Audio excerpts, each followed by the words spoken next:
Hello, I'm Brigantia Blackbird of the Blackbird Grimoire. Welcome to the daily forecast for Tuesday, July 23rd, 2024. It is the day of Mars, the day of sovereignty. Straighten those crowns. We are in the waning gibbous stage of the moon. We are in Leo season, the Celtic tree month of Holly, salmon season, and the retrogrades for Saturn, Neptune, and Pluto. For the astrology, the sun is in Leo, fixed fire, representing achievement. The moon is void of course at the beginning of the day, but at 8:23 a.m. Central Time, it moves into third quarter Pisces, a mutable water sign, which represents artistry. So expect a little boost to your creativity once the day gets started. Mercury is in Leo, fixed fire, which represents ideals. Venus is in Leo, fixed fire, which means to be ardent. Mars is in Gemini, mutable air, being to be pugnacious. Jupiter is in Gemini, mutable air, representing questing. Saturn is retrograding in Pisces, mutable water, meaning to redefine dreams. Uranus is in Taurus, fixed earth, meaning renovation. Neptune is retrograding in Pisces, mutable water, meaning spiritual awakening. And Pluto is retrograding in Aquarius, fixed air, meaning to examine intentions. So for our retrograde mantras, for Saturn, it's reevaluate goals, reconsider commitments, reclaim authority. For Neptune, it's reimagine dreams, reclaim a sense of mystery, reclaim faith and magic. And for Pluto, it is reclaim ability to regenerate, reconsider what deserves your energy, and release attachments that do not serve. Now for the moon phase, for the waning gibbous, think cleanse.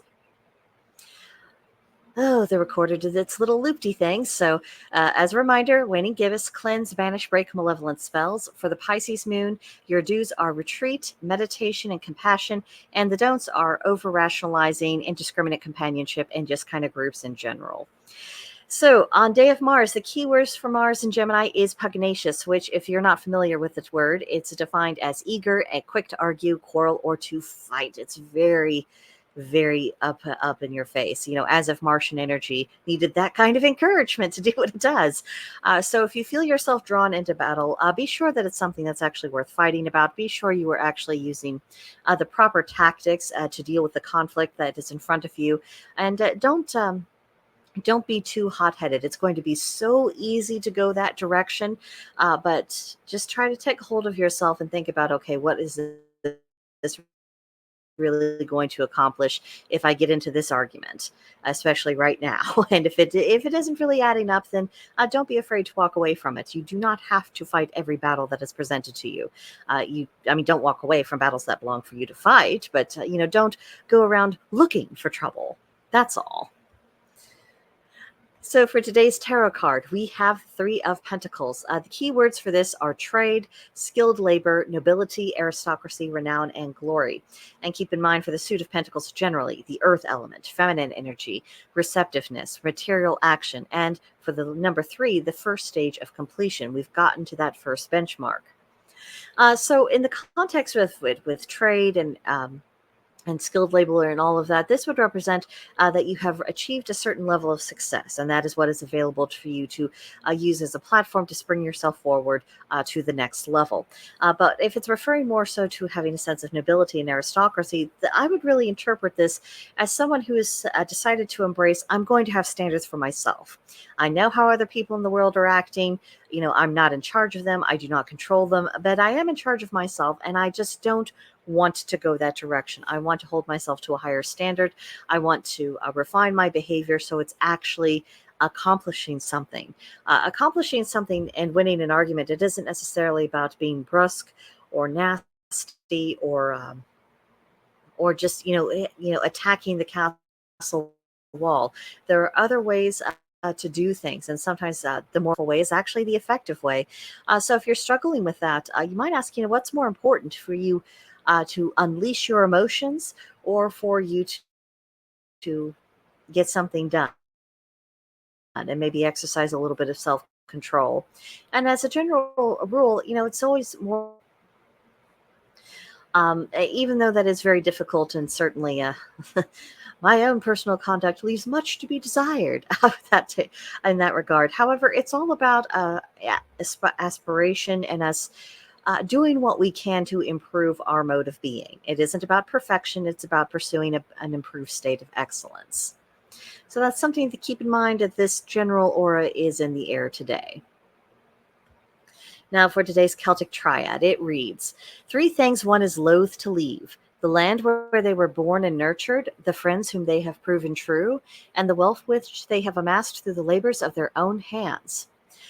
So, the question of where are you from was once far more revealing than it is today in our culture, particularly in the United States, of constantly roving and moving about. And people seem to have an allergic reaction sometimes to setting down roots. Not everyone, but it's a significant portion of the population that has it in their heads somehow that that would be a bad thing or that is just not what they want.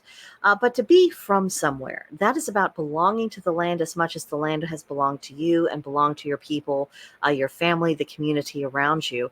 And so, this idea of needing that sense of belonging, I think whether people know it or not, they're starting to feel really hungry to have that sense of, I do belong here. This place is mine, and I belong to it as well. I think we're going to see a very interesting pendulum swing in the next coming years on that particular topic. And then with friends, genuine friends who have stuck with you through thick and thin, those are not bonds to be discarded, except in cases of the most extreme disloyalty, which hopefully you are not going to experience, because real friends are rare. And once you have them, those are relationships worth nurturing and keeping. And then the last point of the triad is that inherited or gifted wealth is never cherished in quite the same way as the wealth or the benefits that your own work has produced, that you've done with your own hands, through your own skills, through the services you are able to provide and you are able to trade for. There's just something about being able to look around at your life around you and say, I built that, I worked for it, I earned it. That gives a person self-respect and confidence. For today's magical intention, it is about willpower. For this, we have the color of red, which, in addition to being my favorite color, is also very good for representing the will, and not just the will as a concept, but the exercise of that will. For the plant, we have the apple; for the animal, the magpie; and for the crystal, the hematite.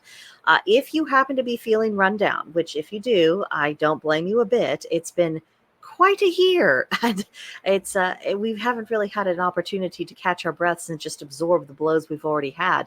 So if you are feeling run down, performing magical ritual can help replenish your willpower, or at least reclaim of, I'm going to make it. I'm going to be an active part of my life. I'm not going to just be a person who allows things to occur to them. So if you're needing that bit of a boost, even just wearing the color red, if you have any clothes of that color, or if you have a crystal that's red, just that alone can really help you say, okay, I'm here and I'm going to be doing the things. That can help.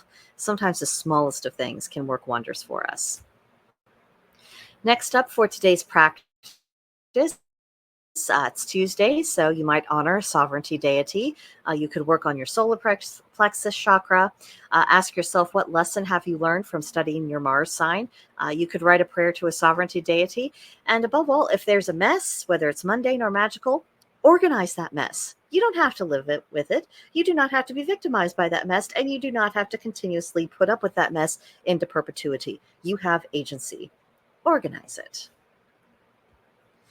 And then last of all, for today's journal prompt, you see in the picture we have a little rowboat. I want you to envision that rowboat is waiting for you and that it can take you to any magical place that you desire.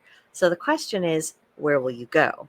And for bonus, which I don't know what bonuses I'm handing out, I guess I'll give you additional gold stars if you tell me about it in the comments, is meditate on this thought of mine, where you would like this boat to take you.